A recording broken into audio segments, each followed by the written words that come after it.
제가 8살 때 겪었던 실화입니다. 당시 저희 가족은 아파트 805호에 살았습니다. 현재 그곳에 살고 계시는 분들도 있기 때문에 지역이 어디인지는 밝히진 않겠습니다. 어느 날 저는 태권도 학원을 마치고 누나와 함께 슈퍼에 들렸다가 엘리베이터에 올라탔습니다.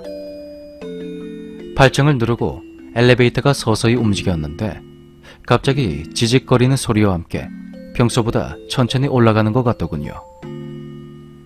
엘리베이터는 5층, 6층을 지날 때부터 점점 더 느려지더니 8층에 도착할 쯤 문은 열리지 않고 멈춰버리고 말았습니다. 그때 당시에는 휴대폰이 귀할 때였기에 저희는 휴대폰이 없었습니다. 어렸던 저와 누나는 긴급 버튼이 있는지도 모르고 겁에 질려 앉아있기만 했죠. 그런데 한 3분 정도가 지났을 때 갑자기 엘리베이터가 위쪽으로 올라가는 겁니다. 저희는 안도감에 한숨을 쉬었고 멈춘 곳에서 내려 집으로 걸어서 가야겠다고 웃으며 말을 하고 있었죠. 하지만 생각과 다르게 엘리베이터는 급격히 빨라지며 16층까지 가더니 움직이지 않는 것입니다. 당시 16층에는 저와 누나의 친구가 살고 있었고 저희는 친구들 이름을 크게 불렀습니다. 그때까지도 엘리베이터는 열리지 않았고 가만히 살짝살짝 흔들리며 멈춰 있었죠. 그런데 엘리베이터에서 끼익 소리가 들리며 갑자기 천장이 어두워지는 겁니다. 저희는 겁에 질려 서로 껴안으며 울고 있었는데 그때 퉁 하는 소리와 함께 엘리베이터가 추락하고 말았습니다. 누나는 빠르게 내려가는 엘리베이터에서 결국 기절해버렸고 전 위쪽을 계속 쳐다보며 울고 있었는데 제 또래보다 성숙해 보이는 여자아이가 무표정으로 저를 내려다보고 있는 게 아니겠습니까? 그 아이는 엘리베이터의 모서리 부분에서 마치 얼굴 가죽이 철과 하나가 된 것처럼 얼굴만이 보였습니다. 눈은 위쪽 환풍구 같은 곳에 들러붙어 있었는데 파리처럼 수많은 눈알이 꿈뻑이고 있었죠. 전 그걸 보고 소리를 지르며 무작정 죄송하다면서 반복하며 웅크리고 있었습니다. 그때 갑자기 브레이크가 걸리면서 엘리베이터가 3층에서 멈추었었고 전등이 다시 한번 깜빡깜빡거리더니 그 아이의 얼굴이 점점 튀어나올 듯이 그렇게 커져가고 있었습니다. 저는 미친 듯이 울면서 누나를 흔들어 깨우려고 했습니다.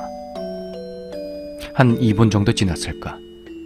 그 아이는 거울이 있는 쪽까지 얼굴이 점점 커지더니 이내 사라져버렸고 문이 열리면서 경비 아저씨가 뛰어오셨습니다. 저희는 그렇게 겨우 엘리베이터를 빠져나와 집에 도착했습니다. 저는 그렇게 겨우 그날 겪은 일을 부모님과 친구들에게 말했지만 그 누구도 믿지 않는 눈치였죠. 16층에 사는 친구는 그때 집에 있었는데 아무런 소리도 듣지 못했다고 했습니다. 누나는 16층에 다다랐을 때 갑자기 몸이 찌릿하는 느낌이 들더니 갑자기 눈이 감겼다고 했고 그 여자아이는 보진 못했다고 하더군요. 그 일이 있고 몇 달 정도가 지났고 전 그 여자아이를 조금씩 잊혀가고 있었습니다.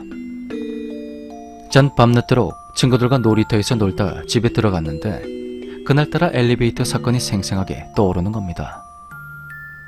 온몸에 소름이 돋고 무서워서 누나 방으로 가서 같이 자려고 방문을 열고 앞으로 나갔습니다. 누나 옆에 누워 누나 쪽을 보며 이불을 덮고 눈을 감았는데 가을이 다가와서 그랬는지 모르겠지만 이상할 정도로 춥더군요. 누나 쪽을 보니까 누나는 피곤했는지 미동도 없이 자고 있었고 누나를 안고 자려 했는데 이상하게 몸이 거부하는 듯이 움직이지 않는 겁니다.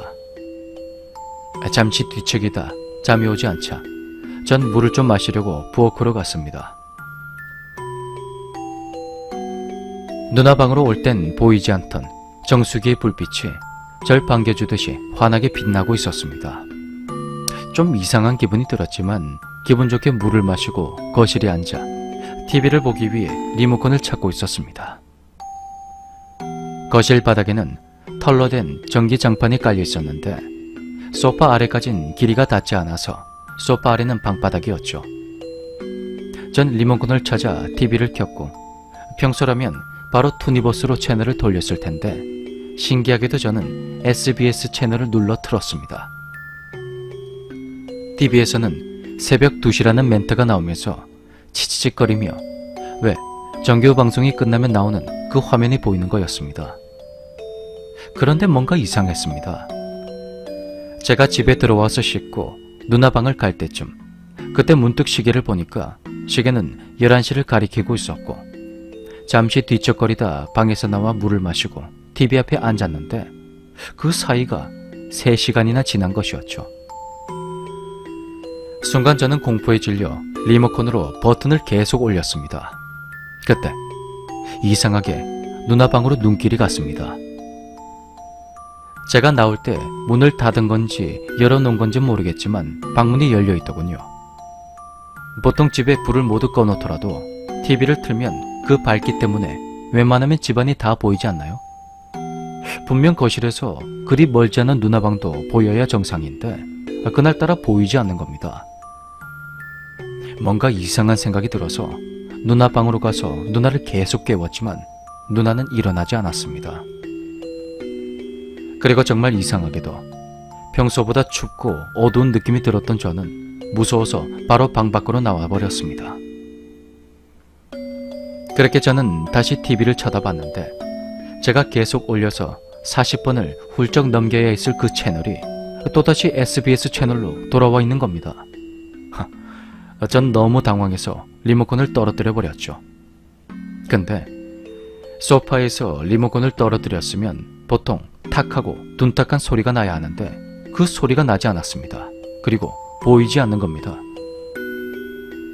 빨리 불을 켜려고 했지만 왠지 불을 켜면 안 될 것 같은 그 불길함만이 느껴졌죠. 전 리모컨을 찾으러 소파 아래를 보고 다시 앞쪽을 봤습니다. 그렇게 손으로 더듬거려도 없던 그 리모컨이 장판 중앙쯤에 있더군요. 제가 소파에 앉아있는 상태로 떨어뜨리기 때문에 바로 그 밑에 방바닥 언저리나 소파 쪽으로 바로 떨어져야 할 그 리모컨이 저쪽 장판 쪽에 중앙 쪽에 가 있던 거였죠. 저는 소파에 튕겨서 혹시 저기까지 날아갔나 생각을 했고 리모컨을 주웠는데 생각해보니까 소파에서 튕겨서 저 정도까지 날아간 거라면 분명 어떤 소리라도 나야 정상일 텐데 저는 그 어떠한 소리도 듣지 못한 겁니다. 순간 저는 뭔가가 잘못되고 있음을 느꼈습니다. 그리고 누나 방에 가서 누나를 미친 듯이 또다시 흔들며 깨웠습니다. 하지만 누나는 일어나지 않았고 숨소리조차 들리지 않을 정도로 잠에 빠져 있었습니다. 그렇게 정적만이 커져갔죠. 그때 갑자기 TV가 꺼지며 주변이 순식간에 어두워집니다. 전 정말 필사적으로 소리를 지르며 부모님 방문을 두들겼습니다. 잠시 뒤 부모님이 무슨 일이냐며 방문을 열었고 방 안쪽을 보니까 그곳엔 누나가 있었습니다. 분명히 방금 전까지 누나 방에서 실신한 듯 자고 있던 그 누나가 부모님 방에 있던 겁니다. 누나도 그날따라 괜히 무서워져서 부모님과 같이 일찍 잠에 들었다고 하더군요.